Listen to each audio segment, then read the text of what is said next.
led to how well they've done. And then in conjunction with this bunch of stuff for supporting learning, we can offer them alternatives, saying if this strategy isn't working well for you, here's another one you could try. Where would we get that? Well, we integrate learners into the research loop.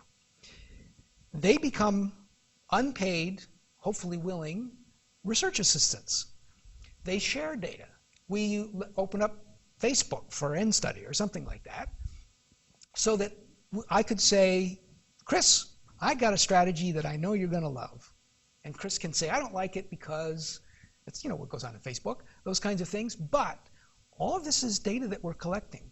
We get information, for example, about why Chris doesn't think he likes it. We can look in his file and find out if he's ever encountered any of those conditions, like the student who said, I looked at the learning objectives, but I actually never did. We can feed back information to them so they can carry out, as self-regulating learners do, a personal program of research.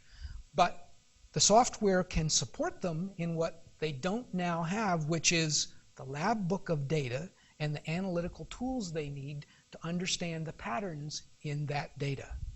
And if we incorporate learners into the research loop, they become their own researchers as self-regulating learners, and they'll, I'm certain, will investigate kinds of things that I'll never think of, because all of the grade 10 students in British Columbia are just a lot more creative in the mass of mental power that they have than the people in my lab and that I am.